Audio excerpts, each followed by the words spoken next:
বাংলাদেশের বিপর্যস্ত বন্যা পরিস্থিতি, ভারতের হুঙ্কার। ঠিক সেই মুহূর্তে বর্তমানে স্বাধীনতার পর বাংলাদেশের মানুষের কাছে একটাই দাবি, ব্যারেজের বিপরীতে ব্যারেজ, অর্থাৎ ফরাক্কা ব্যারেজকে সামনে রেখে কিংবা তিস্তা ব্যারেজকে সামনে রেখে ভারত যে ভয় দেখাচ্ছে সে ভয় থেকে মুক্তি। সে কারণে তাদের দাবি প্রত্যেক ব্যারেজের সামনে একটা নতুন করে ব্যারেজ তৈরি। তো বন্ধুরা, ফরাক্কা ব্যারেজের সামনে বাংলাদেশ কি পারবে নতুন করে ব্যারেজ তৈরি করতে?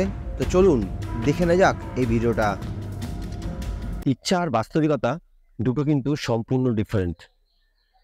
সম্প্রতি বাংলাদেশের মানুষের যে চাহিদা বা যে একটা ইচ্ছা প্রকাশ হয়েছে, ইন্ডিয়া যে ফারাক্কা ব্রিজ আছে সেই ফারাক্কা ব্রিজের ঠিক সামনেই তারা আর একটা ফারাক্কা ব্রিজ তৈরি করবে।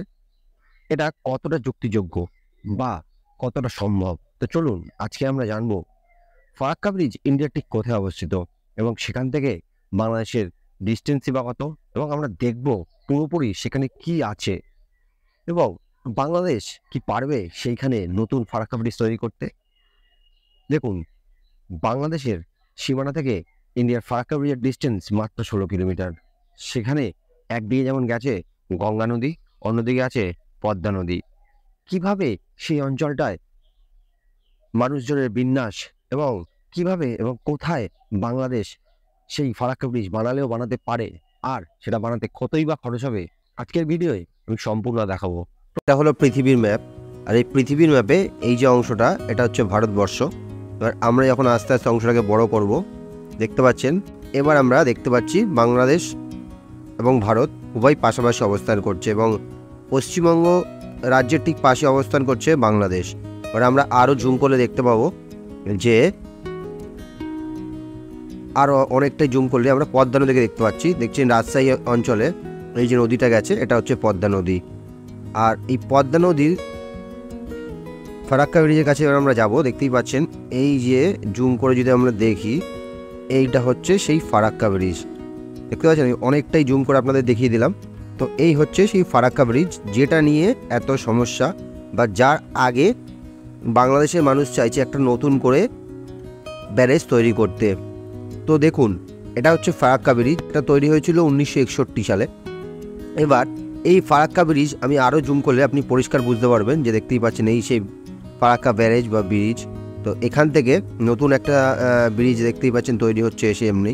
তো এইবার এইখান থেকে আমরা দেখব যে বাংলাদেশের সীমানা কোথায়। দেখতেই পাচ্ছেন এই যে ক্যানেলটা, এই ক্যানেলটা দিয়েই বা হুগলি নদীতে জল সরবরাহ করা হয়, যেটা নিয়ে অনেক সমস্যা আছে। বাংলাদেশের মানুষ বা বেশিরভাগ মানুষই মনে করেন যে ভারতকে বেশি জল দেওয়ার জন্য এই ক্যানেলটা নির্মাণ করা হয়েছে, ফলে বাংলাদেশের কাছে কম জল আসে। তো দেখতেই পাচ্ছেন এই বিস্তীর্ণ এলাকা, এগুলো চর পড়ে গেছে, ফলে এখানে জল খুব একটা থাকে না। এবার এখনও কিন্তু বাংলাদেশের সীমানা শুরু হয়নি, আপনারা দেখতেই পাচ্ছেন আমি আস্তে আস্তে নিচে যাচ্ছি, এখনও বাংলাদেশের সীমানা শুরু হয়নি। তো এই সাদা যে দাগটা দেখতে পাচ্ছেন এটা হলো বাংলাদেশের সীমানা। এইবার বাংলাদেশকে যদি বাদ দিতে হয় তাহলে এই অঞ্চলগুলোতে বাংলাদেশকে বাদ দিতে হবে। দেখতে পাচ্ছেন এই অঞ্চলগুলিতে এই যে এইখানে যেমন এগুলো কিন্তু সমতল ভূমি নয়, ম্যাপে যেমন আপনি দেখছেন এগুলো সমতল ভূমি নয়, এখানে চড়া পড়ে আছে, জঙ্গল আছে, এমনকি এখানে বর্ষার সময় কিন্তু জল হয়ে যায়। এবার এখান থেকে ইন্ডিয়ার সীমানা কিন্তু একদমই পাশে। মোটামুটি একটা বাঁধ তৈরি করতে হলে বাংলাদেশের হাতে 30 থেকে 40 কিলোমিটার জায়গা নিতে হবে, কারণ বাঁধ তৈরি করলে তো শুধু হবে না, বাঁধের পাশে একটা বড় জলাশয় তৈরি করতে হবে। এবার সেই জলাশয় তৈরি করতে গেলে বাংলাদেশকে 30 থেকে 40 কিলোমিটার জায়গা হাতে নিতে হবে। তো দেখতে পাচ্ছেন এই এলাকাটা পুরোটাই সীমানার পাশ দিয়ে, ইন্ডিয়ান সীমানার পাশ দিয়ে। তো সেখানে এমনকি একটা বাঁধ তৈরি করতে যে বিপুল পরিমাণে মাল প্রয়োজন, সেই মাল আনার জন্য পর্যাপ্ত রাস্তা কিন্তু এই এলাকায় নেই, কারণ এই এলাকার মানুষের প্রধান যানবাহন হচ্ছে নৌকা, এবং যে সরু সরু রাস্তাগুলোতে আছে সেই রাস্তাগুলো থেকে বড় বড় ট্রাক কিন্তু আসতে পারবে না। তো আপনাদের আরও নিচের দিকে যেতে হবে। এবার দেখতে পাচ্ছেন এই এলাকায় কিন্তু নদীটা আবার ইন্ডিয়াতে ঢুকেছে, ইন্ডিয়াতে ঢুকে আবার বাংলাদেশে ঢুকেছে, এখানেও কিন্তু বাংলাদেশ চাইলেও বাঁধ তৈরি করতে পারবে না। তো দেখতে পাচ্ছেন এই অঞ্চলে রাস্তাঘাট খুব একটা নেই নদীমাতৃক দেশ হওয়ার কারণে। তো আরও যদি আমরা ভেতরের দিকে ঢুকে যাই তো দেখতে পাচ্ছেন গোদাগাড়ি, তারপরে বাসুদেবপুর, অভয়া, অনেক গ্রাম আছে। সেই গ্রামগুলো ক্রস করে আমরা যদি আরও ভেতরে ঢুকি, দেখতে পাচ্ছেন এই যে সাদা ম্যাপটা দেখছেন, এটা হচ্ছে বাংলাদেশের সীমানা। তো এখান থেকে রাজশাহীর আশেপাশেও দেখতে পাচ্ছেন পদ্মা নদী বাংলাদেশের মধ্যে ঢুকছে। এইবার এই রাজশাহী ক্রস করে যাওয়ার পর এই লালপুর, বাহাদুরপুর এই অঞ্চলে আপনারা দেখতে পাচ্ছেন যে বাংলাদেশের সীমানা অনেকটা জায়গা ভেতরে রয়েছে। তো এই জায়গাটাই হচ্ছে বাংলাদেশের বাঁধ তৈরি করার প্রপার একটি জায়গা। ঠিক আছে, প্রথম কথা, এই অঞ্চলে বাঁধ তৈরি করতে গেলে যে বিপুল পরিমাণে মাল মেটেরিয়ালস লাগবে সেগুলো আনার জন্য প্রথমে বাংলাদেশকে পর্যাপ্ত রোড বানাতে হবে। তা না ছাড়া তারা কিন্তু বাঁধ তৈরি করতে পারবে না। তো এই অঞ্চলটাকেই বাংলাদেশকে বাঁধ তৈরি করার জন্য পর্যাপ্ত জায়গা, দেখতে পাচ্ছেন দুদিকেই জায়গা আছে। তো এখানে প্রথমে বাংলাদেশকে একটা যেহেতু ফরাক্কার জল ধারণ ক্ষমতা 42 বর্গ কিলোমিটার এরিয়া জুড়ে জলাশয় আছে, মোটামুটি সমতুল্য একটি জলাশয় বাংলাদেশকে নির্মাণ করতে হবে। তো এই সেই জায়গাটা আছে, দেখতে পাচ্ছেন সাদা জায়গাটা হচ্ছে বাংলাদেশের ম্যাপ, এই সাদা যে দাগটা আছে। তো এইখানে দেখতে পাচ্ছেন 40 কিলোমিটার, অনেক বেশি জায়গা আছে। তো বাংলাদেশ চাইলে এখানেই সেই বাঁধটা তৈরি করতে পারে। এবার ব্যাপার হচ্ছে এখানে প্রথমত তৈরি করতে গেলে বাংলাদেশের যেসব পরিকাঠামো দরকার এই অঞ্চলে সেই পরিকাঠামো প্রথমে আছে কি না সেটা জানতে হবে। গুগল ম্যাপে দেখতেই পাচ্ছেন, হ্যাঁ এখানে একটা ব্রিজও দেখা যাচ্ছে, রাস্তাঘাট আছে। তো এই জায়গাটায় যদি বাংলাদেশ করতেও চায়, তা আরেকটা সমস্যা হবে, প্রচুর পরিমাণে মানুষকে বাংলাদেশকে পুনর্বাসন দিতে হবে। দেখতে পাচ্ছেন অনেক গ্রাম আছে কিন্তু এই আশেপাশে, এইগুলো হচ্ছে গ্রাম দেখাচ্ছে, এই দেখুন এগুলো গ্রাম। এই গ্রামের মানুষকে কিন্তু পুনর্বাসন দিতে হবে। তারপরে দেখেন এখানে ব্রিজও তৈরি করে ফেলেছে বাংলাদেশ গভর্নমেন্ট। তো এই জায়গাটা একদম পারফেক্ট ব্যারেজ তৈরি করার জন্য, রাস্তাঘাটও মোটামুটি ভালো আছে। তো এই কিন্তু একটা সমস্যা এখানে হতে পারে যে মানুষকে পুনর্বাসন দিতে হবে। এত পরিমাণ মানুষ, 40 কিলোমিটার কত পরিমাণ মানুষ থাকতে পারে সেটা আপনি বুঝতেই পারছেন। সেই পরিমাণ মানুষকে কিন্তু পুনর্বাসন দিতে হবে। তারপর এইটা হচ্ছে বাংলাদেশের সেই জায়গা যেখানে বাংলাদেশ চাইলে ফরাক্কার এগেনস্টে একটা বাঁধ তৈরি করতে পারে।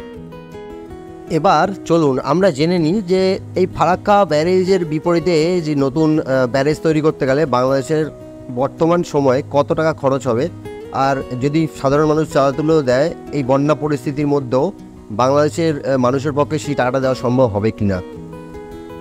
দেখুন, প্রথমত 1961 সাল থেকে 1975 সাল পর্যন্ত ভারতের ফারাক্কা ব্যারেজ নির্মাণের কাজ চলেছিল।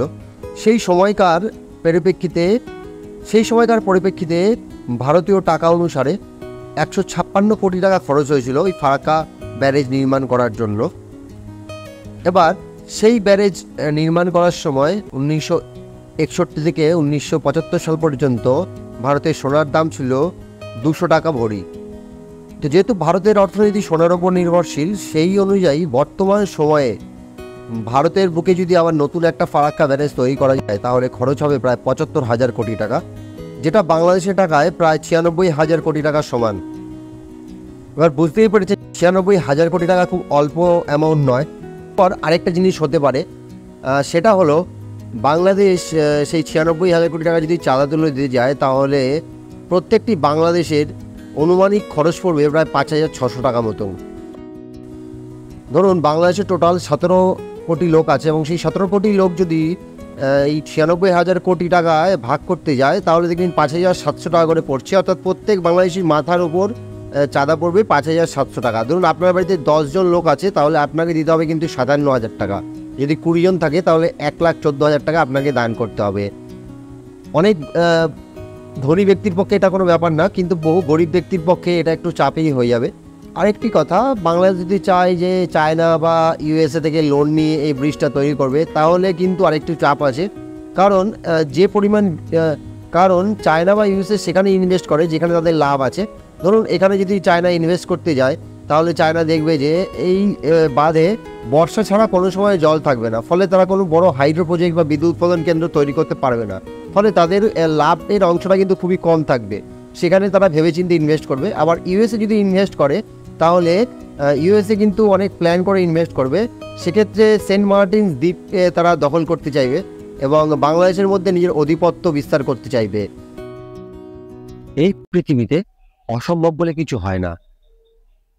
95,000 কোটি টাকা হোক কিংবা 1 লক্ষ কোটি টাকা, হয়তো বাংলাদেশ সেই টাকা বিভিন্ন জায়গা থেকে জোগাড় করে নতুন একটা ফারাক্কা ব্যারেজ নির্মাণ করলেও করতে পারে। আপনাদের কি মতামত? অবশ্যই কমেন্ট বক্সে জানাবেন। আর ভিডিওটা ভালো লাগলে লাইক করে আমাদের চ্যানেলকে সাবস্ক্রাইব করতে ভুলবেন না। দেখা হচ্ছে পরের ভিডিওতে। সবাই ভালো থাকবেন, সুস্থ থাকবেন।